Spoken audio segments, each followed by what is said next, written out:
2024 a sonné, c'est l'heure de penser à la rentrée. Oui, oui, je suis pas folle. On est en février et je vous parle de la rentrée de septembre. On est au clair. La porte ouverte, ça vous dit quelque chose? C'est le meilleur moyen de pouvoir remplir vos classes. S'il vous reste des places pour la prochaine rentrée, c'est maintenant qu'il faut travailler dessus. Aujourd'hui, on va parler donc porte ouverte, comment ça s'organise, comment ça s'anticipe et on fait quoi le jour J quand tout le monde est là. Donc c'est parti, direction le PC et je vous montre tout ça en détail. Hello, je suis Cindy, directrice de Montessori Auxerre. Après des années d'errance professionnelle, j'ai trouvé ma voie et je me suis reconvertie en devenant éducatrice Montessori. Puis j'ai fondé Montessori Auxerre, tout à la fois école, collège et centre de formation. Depuis 7 ans, j'accompagne parents et professionnels dans leur découverte pédagogique et j'aide désormais les créateurs d'écoles à réaliser leurs rêves. Si vous êtes à la recherche de partage, de retours d'expérience et de conseils, en toute bienveillance, vous êtes au bon endroit.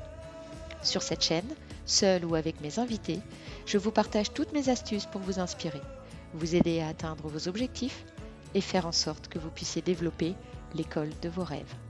Alors installez-vous confortablement et c'est parti pour l'épisode du jour. Nous voilà donc arrivés sur le tableau blanc. Afin de préparer cette porte ouverte, la première chose que l'on va pouvoir déjà se noter, c'est de quoi nous allons parler. Donc, on est sur une porte ouverte. Et voilà, par exemple. Donc, première chose à faire concernant cette porte ouverte, ça va être de définir la date de la porte ouverte. Donc, pour définir la date de cette porte ouverte, nous procédons à Montessori-Auxerre lors de notre réunion du mois de juillet. Nous avons une réunion de préparation de l'ensemble de l'année dans laquelle nous posons toutes les dates qui sont à venir dans l'année. Donc, à ce moment-là, on définit la date de la porte ouverte. Généralement, chez nous, c'est le troisième samedi de janvier. Pourquoi janvier? Parce que nous avons constaté que les écoles privées du secteur faisaient leurs portes ouvertes entre janvier et mars, grosso modo. Avant le mois de janvier, les parents se projettent pas encore sur l'année à venir, donc c'est trop tôt. Et après le mois de janvier, vous risquez tout simplement de perdre l'attention des parents qui seront allés voir ailleurs, surtout si vous êtes dans une zone où il y a beaucoup d'écoles privées. Donc, moi, je vous conseille aux alentours de la fin janvier, février, c'est une période assez propice pour une porte ouverte, quitte éventuellement à en faire une deuxième en mars ou avril. Donc, première chose à faire, on définit la date de la porte ouverte. Ensuite, nous allons procéder à la publicité. Donc, la publicité, évidemment, organiser une porte ouverte sans en parler autour de soi, ça ne va pas servir à grand-chose. Donc, cette publicité, il va falloir y réfléchir en amont et l'anticiper. Ici, nous commençons la publicité dès la mi-novembre. On prend contact en amont avec les, les médias qui vont pouvoir communiquer autour de notre porte ouverte. Donc, on va faire un premier mail, par exemple, aux magazines, vous savez, les magazines de la région ou du département qui sont distribués une fois par mois, si vous avez ça dans votre région, mais normalement, ça se fait partout en France. Ici, par exemple, il y a le magazine de la ville qui est Auxerre Magazine, à qui donc on va envoyer un mail pour les informer de notre porte ouverte et ils communiqueront, vous savez, dans la rubrique date à venir. Ensuite, il peut y avoir la presse la presse locale hein, ou économique. Euh, sur Auxerre, par exemple, il y a Presse Évasion, mais vous pouvez avoir également des presses à destination, je sais pas moi, par exemple, des dirigeants comme Déclic, hein, où vous pouvez avoir des presses spécialisées en fonction des cibles que vous souhaitez aborder. Je dis au hasard le journal des notaires, les chirurgiens dentistes, etc., etc. Ensuite, en termes de publicité, vous allez avoir également dans la catégorie département, ici nous avons Au fil de Lyon, qui est un magazine édité par le département, comme son nom l'indique. Et pour tous ces magazines, il faut anticiper les publications, puisque si on veut que l'information passe pour le mois de janvier, il faut que euh, toutes les informations soient communiquées pour la fin novembre. Généralement, les publications sont lancées, les parutions sont lancées en décembre pour ensuite être distribuées. Donc, il faut vraiment anticiper assez longuement en avance. Donc ça, c'est ce qui concerne la publicité de notre porte ouverte. Ensuite, nous allons pouvoir avoir une deuxième phase de publicité, cette fois-ci pour des médias locaux qui n'ont pas besoin d'autant anticiper, donc des médias qui ne font pas de publication, pardon. Et donc là, on va être aux alentours de la mi-décembre et on va retrouver des publicités sur les radios locales, par exemple. Par exemple, ici, nous allons avoir France Bleu Auxerre, mais ça peut être d'autres radios dans l'ouest de la France, par exemple. On va retrouver Tendance Ouest, etc., etc. Donc, selon ce qui fonctionne autour de vous, n'hésitez pas à contacter les radios locales. Et ensuite, vous allez avoir le journal local qui, lui, n'a pas besoin d'anticiper un mois avant ses parutions. Donc, sur Auxerre, ça va être Lyon Républicaine. Mais par exemple, dans le Grand Est, vous allez avoir l'Union ou voilà, d'autres journaux à tirage locaux. N'hésitez pas également à demander, que ce soit pour les radios ou pour le journal local, non seulement à informer de la date à venir, mais également à proposer vos services pour une interview, par exemple. Il ne faut pas hésiter à aller solliciter ce genre de choses. Et voilà. Ensuite, on va avoir, une fois que tout l'aspect publicité est passé, eh bien, il va falloir avoir du monde pour accueillir tous ces parents, enfin, parents, oui, pas forcément d'ailleurs, visiteurs, curieux, qui vont venir à votre porte ouverte. On va contacter les parents qui vont pouvoir venir nous aider sur cette porte ouverte. Donc, pour contacter les parents, moi, je vous conseille, si votre porte ouverte a lieu en janvier, d'abord dans le mail que vous allez leur faire en début d'année pour leur donner le fil conducteur de toute l'année scolaire. Donc là encore, je vous rappelle, nous, en mois de juillet, on a cette réunion pédagogique dans laquelle on va définir toutes les dates de l'année à venir. Et à l'issue de cette réunion, nous faisons un grand mail général à l'ensemble des parents de l'école et du collège, dans lesquels ils vont pouvoir retrouver toutes ces dates de l'année scolaire à venir. Donc, généralement, on a coutume de leur dire, c'est le mail qu'il faut afficher sur la porte du réfrigérateur. Donc, dans ce mail, ils vont retrouver la date de la porte ouverte. Dans ce mail, vous pouvez d'ores et déjà les informer que nous aurons besoin d'eux pour venir accueillir les visiteurs à la porte ouverte. Ça, c'est déjà une première demande qui aura été faite aux parents. Ensuite, vous allez au retour des vacances de Noël, hein, Avant, c'est pas la peine. Ils ont la tête dans les cadeaux.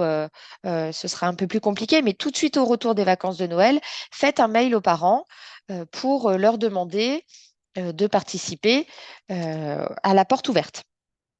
Donc, ça peut être, par exemple, donc vous mettez la date, le samedi, on va dire au hasard 21 janvier, de 10 heures à 17 heures, ont lieu, pardon, nos portes ouvertes annuelles.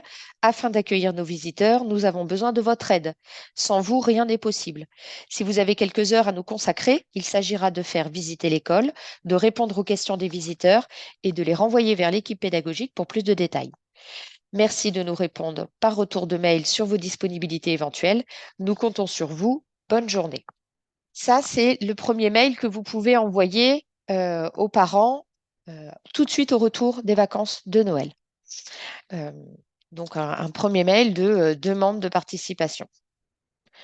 Ensuite, vous allez doubler ce mail avec un mail de relance dans lequel, en début, soit la semaine précédente, soit en tout début de semaine, euh, pour relancer les parents si éventuellement vous n'avez pas eu beaucoup de retours. Ne sont pas forcément de mauvaise volonté, mais la vie de tout le monde fait qu'on peut oublier. Donc, n'hésitez pas à relancer en disant, voilà, samedi prochain a lieu notre porte ouverte. Nous avons eu peu de retours. Sans vous, ça va être très compliqué d'accueillir les visiteurs dans de bonnes conditions. Si vous êtes disponible 2 heures le matin ou l'après-midi, cela nous aidera grandement. Merci de nous tenir au courant par retour de mail. Nous comptons sur vous. C'est important d'engager les parents avec soi dans cette grande aventure, d'autant plus que la grande majorité, ben, eux-mêmes ont été contents de venir à la porte ouverte avant d'inscrire leur enfant et donc d'avoir eu réponse à leurs questions et d'avoir été bien accueillis. Voilà, donc il ne faut pas hésiter à relancer. Ensuite, en parallèle de tout ça, bah, vous allez créer un tableau sur lequel vous allez venir noter euh, les présences des parents et le roulement pour savoir qui est où et quand et s'assurer qu'il y ait bien plusieurs parents avec l'équipe pédagogique matin et après-midi dans chacune des classes. Et puis, voilà, partant de là, ben, vous êtes prêt pour cette étape de la porte ouverte. On va ensuite attaquer le jour J. Et voilà, donc là, on est prêt pour la porte ouverte. Donc, je vous rappelle les premières étapes. On va d'abord s'assurer de la date de la porte ouverte. Ça, ce sera en début d'année. Ensuite, on va faire une première session de publicité autour de la mi-novembre pour tous les journaux qui ont besoin d'anticiper leur parution. Une deuxième tournée de publicité vers la mi-décembre pour les radios et les journaux locaux. Et n'oubliez pas de proposer une interview. Au retour des vacances de Noël, vous allez solliciter les parents pour organiser la présence, l'accueil des visiteurs. Et enfin, vous allez pouvoir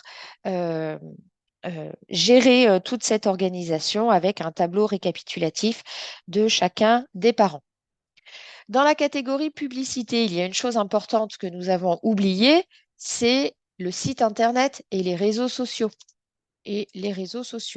Donc, pour le site internet, déjà, pensez à la fenêtre pop-up ou à la page d'accueil de votre site. Dès la mi-novembre, vous pouvez indiquer les prochaines portes ouvertes. De cette manière, toutes les personnes qui vont arriver sur votre site auront l'information. Ensuite, les réseaux sociaux, à partir, je dirais peut-être plutôt de la mi-décembre, vous allez pouvoir communiquer avec vos abonnés sur les réseaux sociaux en ce qui concerne la porte ouverte. Vous savez que vous pouvez épingler, par exemple, en haut de votre fil d'actualité Facebook ou de votre page Instagram, épingler la publication sous forme de carrousel ou sous forme de vidéo qui donne la date et les horaires de votre prochaine porte ouverte. Et bien sûr, pensez à enlever cette épingle une fois que la porte ouverte est passée. Vous avez également la newsletter, si vous en avez mis une en place, pour vous pouvez déjà indiquer dès la, la mi-novembre, pardon, euh, la date de votre prochaine porte ouverte dans le bas de votre newsletter. Ça ne va pas être l'information principale, mais elle est quand même là et c'est important. Et puis, vous pourrez refaire une piqûre de rappel le mois suivant. Et évidemment, on n'oublie pas aussi au sur la newsletter de janvier, là, ce sera l'information principale, hein, la porte ouverte à venir. Vous pouvez également, en termes de communication, faire imprimer une bâche, hein, si vous avez, vous savez, ces grandes bâches publicitaires, si vous avez de la place pour l'afficher sur votre école, hein, et si vous êtes dans une zone passante avec une forte visibilité, sinon ça ne présente aucun intérêt, alors à ce moment-là, la première année, faites faire une bâche. Alors ça coûte pas extrêmement cher, hein, en fonction de la dimension, vous allez être entre 100 et 150 euros dans ces eaux-là. Et chaque année, vous aurez juste à changer la date qui correspond, voire même si vous partez comme nous sur le troisième samedi de janvier tous les ans, eh bien à ce moment-là, sur votre bâche, indiquez directement troisième semaine de janvier, troisième week-end, pardon, de janvier, ou troisième samedi uniquement. Et cette bâche, vous allez pouvoir la ressortir chaque année en vue d'anticiper la communication autour de votre porte ouverte. Donc tout ça, c'est ce qui permet de communiquer. Vous pouvez également avoir de la communication avec les associations de parentalité présentes sur votre zone géographique. Euh, dans nos écoles, il y a peu de places disponibles, surtout en petite section. L'exemple pour nous, à Montessori-Auxerre, nous avons 5 places chaque année en petite section. Si les parents n'anticipent pas quasiment dès la naissance de l'enfant, hein, pour avoir une place chez nous, c'est mort. Il n'y a pas de place. On a trop de demandes par rapport à notre capacité d'accueil des enfants. Donc, inviter les parents à anticiper et à préinscrire leur enfant, ce qui ne va pas forcément les engager à une inscription ferme et définitive si l'enfant vient juste de naître. Il peut se passer beaucoup de choses en 2 ou 3 ans, mais ça leur permet d'assurer la priorité sur les inscriptions à venir. Donc, n'hésitez pas à contacter les associations de parentalité de votre secteur. Dans la catégorie publicité également, qui peut vous amener du monde, eh bien, vous allez avoir les professionnels de santé qui travaillent avec les enfants. Donc, ces professionnels de santé qui travaillent avec des enfants, ça peut être par exemple des orthophonistes. Ça peut être ben déjà le médecin généraliste, hein, les médecins traitants, les pédiatres qui sont évidemment plus spécialisés sur les enfants. Ça peut être les ergothérapeutes, ça peut être les psychologues, etc., etc. Voilà, donc vous voyez, on a tout un panel là de professionnels de santé que vous pouvez contacter et pourquoi pas leur proposer une porte ouverte spéciale qui leur est dédiée, donc qui ne sera pas la porte ouverte grand public, mais qui sera dédiée aux professionnels de santé avec toute une opération de communication autour de ça pour sensibiliser ces professionnels à la pédagogie que vous utilisez dans votre école et à vos caractéristiques disons, les raisons pour lesquelles ils peuvent envoyer vers vous des enfants. Par exemple, une école spécialisée dans les enfants haut potentiel aura tout intérêt à contacter les professionnels, les neuropsychologues qui effectuent les bilans psychométriques et qui donc sont plus facilement en contact avec ces enfants, la détection des enfants haut potentiel. Une école spécialisée dans les troubles 10 aura tout intérêt à contacter les orthophonistes, les ergothérapeutes ou les psychomotriciennes qui sont plus facilement en contact avec ces enfants qui ont des troubles d'apprentissage. Etc., etc. Donc, ne négligez pas ces professionnels de santé. Ils peuvent vraiment être des apporteurs d'enfants de manière non négligeable. Ensuite, autre volet concernant cette porte ouverte, ce sont les horaires. Lorsque vous allez fixer des horaires au moment de la date de la porte ouverte, je vous invite à fixer des horaires qui soient assez larges quand même euh, pour que les parents aient le temps de venir. À Montessori-Auxerre, on a pu observer qu'avant 10 heures, hein, il y a peu de monde et après 17 heures au mois de janvier, les gens rentrent chez eux, hein. Donc 10 heures, 17 heures, c'est une bonne option.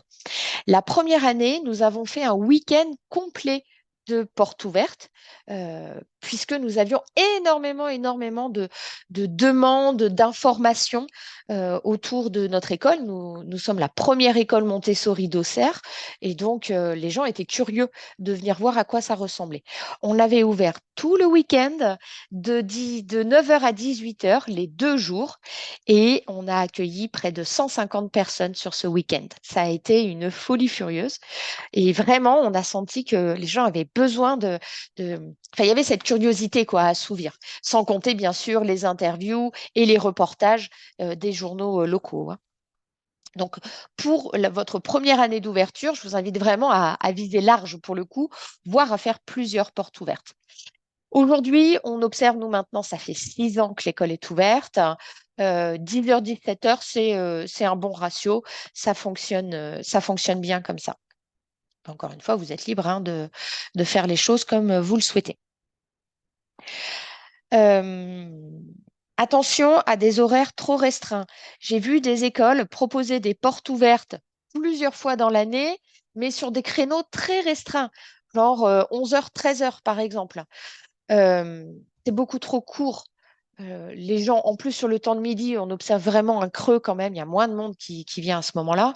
Euh, Finalement, ces portes ouvertes, elles ne servent à rien parce que vous démultipliez de la communication, donc de l'énergie déjà.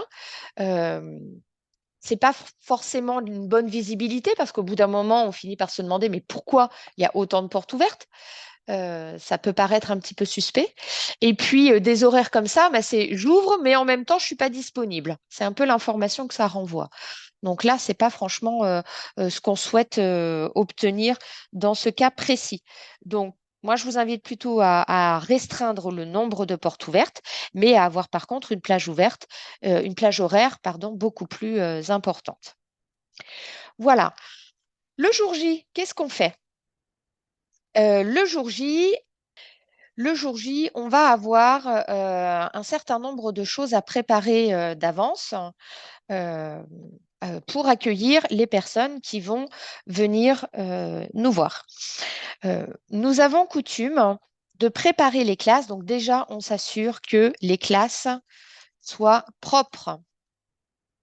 Encore une fois, ça peut paraître un petit peu bête de dire ça, mais j'ai visité des écoles les jours de la porte ouverte, les classes ne sont pas nettoyées, elles sont sales, elles sont poussiéreuses, les affaires des enfants sont en bazar sur les porte-manteaux, dans le vestiaire, les cahiers, les classeurs, tout est mis n'importe comment. Bah, je suis désolée, mais moi, ça ne me donne pas envie de vouloir inscrire mon enfant dans cet environnement brouillon, bazar. Enfin, ça renvoie pas un message de sérieux de l'école. Donc, des classes propres et rangées, quitte à planquer dans un placard fermé à clé tout le bazar que vous ne savez pas où mettre. Mais il faut que visuellement, quand on arrive dans la classe, dans l'école, ce soit propre, ce soit rangé. Misez également sur des affichages. Puisque, ben, d'accord, il y a des parents et l'équipe enseignante qui seront là, mais si vous faites face à une forte influence à certains moments, vous n'allez pas pouvoir rencontrer et discuter avec tout le monde. Donc, ayez des affichages clairs dans dans votre classe, dans votre école, qui indiquent ce que vous faites. Ça peut être les grands projets de l'année, ça peut être ce que vous avez déjà réalisé, des photos. Ça peut être tout ce les bricolages des enfants, etc., etc., etc. Il peut y avoir vraiment plein de choses qui mettent de la vie et qui animent ces classes sur ces temps-là. Les parents, ils viennent observer. Donc, ils ont besoin d'avoir des choses qui attirent l'œil et n'hésitez pas aussi à afficher des textes, hein, de ce qui est fait en classe, tout simplement. Des listes, les projets à venir, le futur grand voyage, etc., etc. Les âges aussi, soyez dans des détails techniques. Afficher les âges, les places disponibles, les informations que les gens vont venir chercher. Votre organisation. Est-ce que vous fournissez le repas ou est-ce que c'est les parents qui apportent le repas? Vos horaires, etc., etc. Toutes les informations pratiques que les visiteurs vont venir chercher. Nous avons également coutume d'afficher les photos d'enfants que nous prenons tout au long de l'année. Donc évidemment, on s'assure de respecter le droit à l'image, hein, bien sûr, des enfants, mais on imprime sur du A4 des photos d'enfants qui vont pouvoir illustrer ce que font les enfants en classe.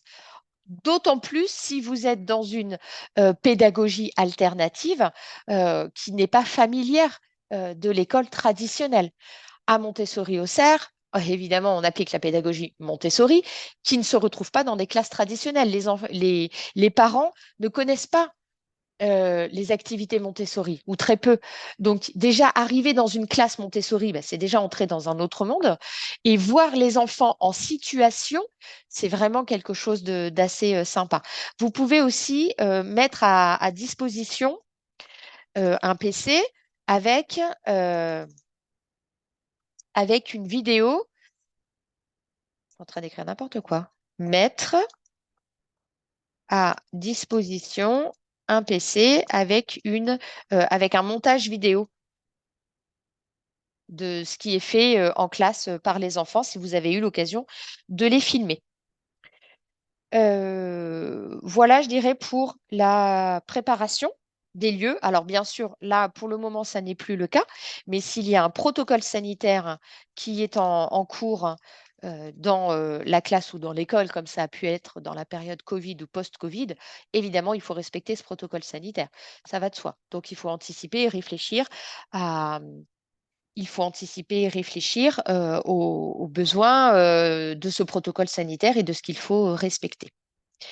Ensuite, n'oubliez pas de briefer les parents et de leur expliquer ce qu'ils vont devoir faire le jour J. Donc le matin, vous les accueillez, vous les briefez sur ce qu'ils peuvent faire ou dire et à quel moment ils doivent renvoyer vers l'équipe pédagogique ou vers la direction pour d'éventuelles inscriptions.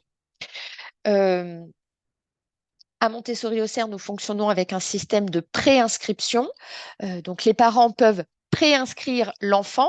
Il y a un dossier à compléter, ce qui leur permet d'assurer la priorité dans l'inscription future. Et on a tout un process d'inscription que je vous détaillerai dans une prochaine vidéo si ça vous intéresse. Donc là, il faut briefer, enfin, il faut que l'équipe pédagogique soit au clair avec ce process de manière à pouvoir l'expliquer aux parents en détail. Voilà. Pardon. Il peut y avoir également des aménagements particuliers à faire en classe hein, pour pouvoir accueillir du public. Donc, ça peut être déplacer du mobilier pour faciliter le passage des visiteurs. Ça peut être aussi enlever du matériel qui pourrait finir dans les poches des enfants qui viennent visiter. Les animaux, les petites perles, etc., etc. Enfin, tout ce qui est nécessaire. Je pense là notamment en pédagogie Montessori, en mathématiques, on a beaucoup de travail autour des perles. Si les enfants repartent avec ces perles qui sont présentes sur les plateaux, ben, toutes nos activités sont à refaire en fait. Elles ne fonctionnent plus. Donc, on va s'éviter tout ça. Donc, on enlève ces plateaux d'activités avec des perles où on bouge des meubles de manière à ce qu'on puisse plus facilement se déplacer dans la classe. Ensuite, il faut qu'il y ait un superviseur en quelque sorte de cette porte ouverte. Donc généralement, c'est la directrice, mais ça peut être quelqu'un d'autre. Quelqu'un qui va passer de classe en classe, de groupe en groupe, hein, pour répondre aux éventuelles questions, s'assurer que tout se passe bien, superviser finalement les choses, s'assurer du roulement des parents et de briefer les nouveaux parents qui arrivent sur ce qu'on attend d'eux, s'ils ne restent pas la journée, ce qui est le cas dans quasiment 90% des cas. Le soir, évidemment, eh bien, il faut penser à décrocher toutes les photos, toutes les affiches qui auront été faites et à les conserver pour l'année suivante. Et une chose importante aussi, penser à retourner les listes des effectifs. Dans chaque classe, la liste des effectifs est affichée. Donc ça, c'est obligatoire. Mais par contre, on garantit l'anonymat des enfants de notre classe. Donc, il faut retourner ces listes d'effectifs. Donc, soit vous les enlevez, soit juste vous les retournez contre le mur et pensez évidemment à les remettre dans le bon sens le soir même. Pensez aussi à remercier les parents qui sont venus euh, nous rendre service, hein, et à remettre tout le matériel qui aura été éventuellement enlevé au préalable, de manière à ce que les enfants, le lundi suivant, retrouvent leur classe dans les meilleures conditions possibles. Voilà un petit peu ce tableau pour vous expliquer la préparation de la porte ouverte. Et maintenant, eh bien, je vais vous laisser avec quelques images tournées lors de cette porte ouverte.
Alors vous y voyez plus clair maintenant sur l'organisation de ces portes ouvertes?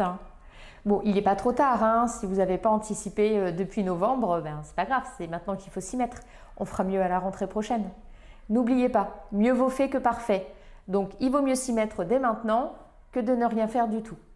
Si vous avez des questions, c'est en commentaire que ça se passe. N'hésitez pas à les poser. Et puis, je vous souhaite de très belles portes ouvertes et de remplir vos classes pour la prochaine rentrée. À bientôt!